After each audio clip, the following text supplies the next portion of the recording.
Under water Kawasaki bike restoration. Mahesh बहुत ही ईमानदार और मेहनती इंसान होता है, लेकिन उसका सौतेला भाई गोपाल बड़ा ही नीच किस्म का इंसान था। गोपाल हमेशा महेश से घर के सारे काम करवाता था और उसका सारा क्रेडिट खुद लेता था। महेश एक मोटर बाइक मैकेनिक था और गोपाल से पैसे लेकर वो पार्टनरशिप में एक गराज खोलता है। महेश कहता है, चलो भाई, आज तो आखिरकार मेरा गराज खुल ही गया। अबे ओए, तेरा गराज कहाँ से हुआ बे? एक बात ध्यान में रख, तूने मुझसे पैसे लिए हैं ये गराज शुरू करने के लिए, इसलिए मैं तेरा पार्टनर हूँ। तभी गोपाल की माँ कहती है, हाँ बेटा गोपाल, इसे जरा अपने कंट्रोल में ही रखो, बहुत ही उड़ रहा है ये आजकल। इस तरह से महेश अपना काम गराज में शुरू करता है। जो भी मोटर बाइक उसके गराज में आती, महेश उस पर काम करने लगा, लेकिन पैसे के वक्त हमेशा गोपाल सामने रहने लगा। तभी एक दिन एक आदमी पुरानी बाइक लेकर महेश के पास आता है। अरे सुनो भाई, मेरी ये मोटर बाइक बहुत पुरानी है। मैंने इसे कई मैकेनिक को दिखाया, लेकिन कोई भी इसे सुधार नहीं पाया। अगर तुम इसे ठीक कर दोगे तो मैं तुम्हें मजदूरी के साथ अच्छा इनाम भी दूंगा।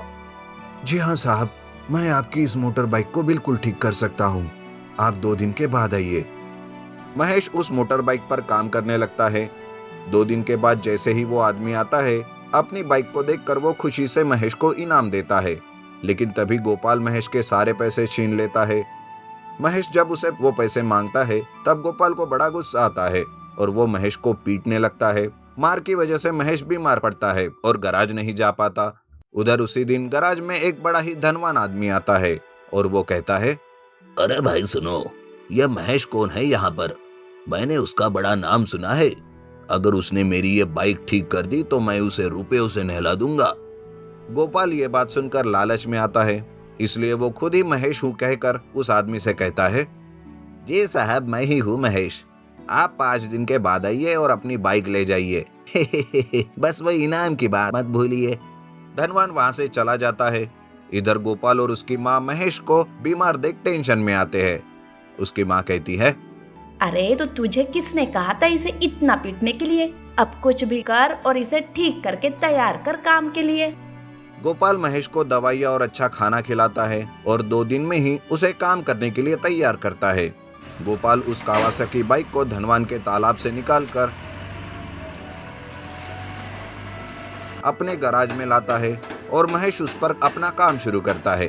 लेकिन एक दिन वो धनवान गराज में बाइक पर काम करते हुए महेश को देखता है और वो बड़ा चौंक जाता है। इसलिए वो हर रोज अब चुपके से आकर देखने लगता है तो उसे महेश ही काम करते हुए दिखाई देता है। तब धनवान सोचता है, अरे ये तो महेश नहीं है, फिर मेरी बाइक पर कौन काम कर रहा है? इस तरह 3 दिनों में कावासाकी बाइक का रिस्टोरेशन पूरा हो जाता है और महेश उसे पूरी तरह से ठीक कर लेता है। शाम को वो धनवान गराज में अपनी बाइक लेने आता है। तब उसे महेश, जो कि गोपाल था, वो दिखता है। तब गोपाल कहता है, लो जी साहब, आपकी बाइक पूरी तरह से तैयार है, तो लाइए मेरा इनाम दीजिए। हाँ हाँ ठीक है, लेकिन वो कहाँ है जिसने मेरी बाइक को सुधारा? पहले उसे बुला कर लाओ, फिर मैं तुम्हें तुम्हारा इनाम दूंगा। गोपाल ये बात सुनकर चौंक जाता है और ना चाहते हुए भी घर के अंदर जाकर महेश को डरा धमकाकर बाहर ले आता है। उसे देख धनवान कहता है, अच्छा ये बताओ, मेरी ये बाइक तुमने सुधारी है या इसने? जी मैंने सुधारी है, लेकिन मैं इनके लिए ही काम करता हूँ। अच्छा, तो तुम दोनों में से महेश कौन है? मैं उसी को अपना इनाम दूंगा। ये बात सुनते ही गोपाल झट से सामने आता है और कहता है, अरे साहब, लगता है आप भूल गए, मैं ही हूँ महेश, लाइए दीजिए मेरा इनाम। भूल मैं नहीं गया बच्चे, तू भूल गया है। मैंने कहा था जो मेरी बाइक सुधारेगा मैं उसी को इनाम दूंगा। तुम जो कोई हो वो मुझे नहीं पता, लेकिन मेरी बाइक इसने सुधारी है, इसलिए ये इनाम उसका हुआ। ऐसा कहकर वो धनवान महेश को ढेर सारे रुपए दे देता है और उससे कहता है, देखो, आज से तुम्हें इस लालची के पास काम करने की कोई जरूरत नहीं है। तुम अपना खुद का गराज शुरू करो और अगर रुपयों की जरूरत पड़े तो मुझसे लेकर जाओ। ऐसा कहकर धनवान वहां से चला जाता है और महेश गोपाल से लिए हुए पैसे वापस करके अपना खुद का गराज शुरू करता है। Magical electric bike stunt rider. एक बार की बात है, एक बूढ़ी औरत कहीं जा रही थी और वहीं से जमींदार का बेटा सनी अपनी बाइक से स्टंट करते हुए आ रहा था। स्टंट करते हुए उसका बैलेंस चला जाता है और वो उस बूढ़ी औरत को टकराता है, जिस वजह से वो बूढ़ी औरत गिर जाती है और चिल्लाने लगती है। हाय रे, मर गई। आँख के अंधे दिखता नहीं क्या तुम्हें? अरे ओए बूढ़ी औरत, अंधा किसे कहा तुमने? ऐसे बुढ़ापे में बाहर कहाँ घूम रही है तू? सनी उस बूढ़ी औरत से बदतमीजी से बात करता है। तभी कुछ गांव वाले वहां पर इकट्ठा हो जाते हैं। उसमें से एक गांव वाला कहता है, अरे सनी, तू हमेशा बाइक स्टंट करके किसी न किसी को घायल करता रहता है। इस बात का थोड़ा तो ख्याल रखो कि रास्ते पर कोई चल रहा है। अरे मैं किसी का ख्याल क्यों रखूं? तुम सब अपना अपना ख्याल रखो और रास्ते पर अच्छे ढंग से चला करो। बड़े आए मुझे समझाने वाले। ऐसा कहते हुए सनी वहां से चला जाता है और गांव वाले भी अपने अपने काम में लग जाते हैं। वो बूढ़ी औरत सनी के इस बर्ताव से गुस्से में आ जाती है और घर जाकर अपने पोते मधु से कहती है, सुन मधु, कुछ भी कर पर उस सनी के बच्चे को ना अच्छा मजा चखा। आज उसने मुझे अपनी बाइक से गिरा दिया। तू भी कुछ ना कुछ नया बाइक स्टंट करके उसे मुकाबला करके हरा दे। मेरे पास पैसे नहीं है और ना ही बाइक है, मैं स्टंट करूं भी तो कैसे? मुझे माफ कर दे दादी। क्या तुम अपनी दादी के लिए इतना भी नहीं कर सकते? वो बूढ़ी औरत मधु से नाराज हो जाती है और मधु से बातचीत करना बंद कर देती है। मधु अपनी दादी को मनाने की बहुत कोशिश करता है, पर दादी की नाराजगी खत्म ही नहीं होती। तब मधु सोचता है, अब तो दादी के लिए मुझे बाइक खरीदनी पड़ेगी और स्टंट भी करने पड़ेंगे, लेकिन बाइक कहाँ से लाऊं? कुछ तो सोचना होगा।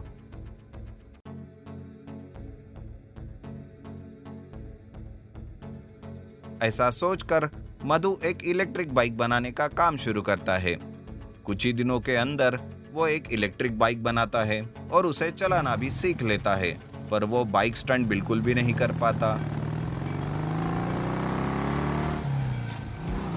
कोशिश करने पर भी बहुत बार बाइक स्टंट करते करते मधु नीचे गिर जाता है, जिस वजह से सारे लोग उसके ऊपर हंसने लगते हैं। तब बेचारा मधु परेशान होकर बैठ जाता है। तभी वहां से एक साधु बाबा जाते रहते हैं। वो कहते हैं, अरे मधु, क्या बात है बेटा, क्यों इतना परेशान होकर बैठे हो? तब मधु साधु बाबा को सारी बात बता देते हैं। तब साधु बाबा उसे कहते हैं, अरे उस सनी ने तो मुझे भी कई बार गिराया है, लेकिन तुम घबराओ मत, मैं तुम्हारे इस इलेक्ट्रिक बाइक में ऐसा जादू डाल दूंगा कि जिससे तुम बहुत ही अच्छे से स्टंट कर पाओगे। साधु बाबा ऐसा कहते हुए अपनी आंखें बंद करते हैं और कुछ मंत्र बुदबुदा के कुछ जादुई शक्तियां मधु के इलेक्ट्रिक बाइक में डाल देते हैं, जिस वजह से मधु की इलेक्ट्रिक बाइक एक मैजिकल इलेक्ट्रिक बाइक बन जाती है। साधु बाबा वहां से चले जाते हैं। फिर मधु अपनी इलेक्ट्रिक बाइक को स्टार्ट करते हुए चलाने लगता है। तब अचानक से बाइक में से बिजली सी चमकती है और वो स्टंट करने लगता है। उस वक्त साधु बाबा की मैजिकल शक्तियों की वजह से वो कई तरह के स्टंट करने लगता है, जैसे कि ऊंची उड़ान लेना, हवा में ही उल्टी जंप करना। इस तरह के स्टंट वो करने लगता है। लेकिन मधु को ऐसे स्टंट करते हुए सनी देख लेता है और वो उसके पास आकर कहता है, अबे ओए, तू तो अभी अभी अंडे में से निकला है, तुमसे तो अच्छे स्टंट मैं कर लेता हूँ। तो फिर ठीक है, मुझसे मुकाबला करके देखो, जो जीतेगा उसे उसी की बात सुननी होगी। सनी मधु की बात को मान लेता है और दूसरे दिन स्टंट के मुकाबले के लिए दोनों भी वो गांव के मैदान में आ जाते हैं। उनके स्टंट का मुकाबला देखने के लिए गांव वालों के साथ मधु की दादी भी वहां आ जाती है। दोनों के बीच में रेस के साथ साथ स्टंट का मुकाबला शुरू हो जाता है। दोनों भी जी जान से स्टंट करने लगते हैं, पर मधु के मैजिकल इलेक्ट्रिक बाइक के जैसे सनी स्टंट ही नहीं कर पाता, जिस वजह से सनी बाइक स्टंट करते करते गिर जाता है और वो हार जाता है। तब मधु सनी से कहता है, सनी तुम हार गए हो, अब तुम्हें मेरी हर बात माननी पड़ेगी। आज के बाद रास्ते पर चलते हुए कोई भी स्टंट नहीं करना है तुम्हें। ये सुनकर सनी भी उसकी बात मान लेता है और उस दिन से रास्ते पर चलते हुए वो कोई भी स्टंट नहीं करता। मधु की दादी भी मधु की जीत की वजह से खुश हो जाती है।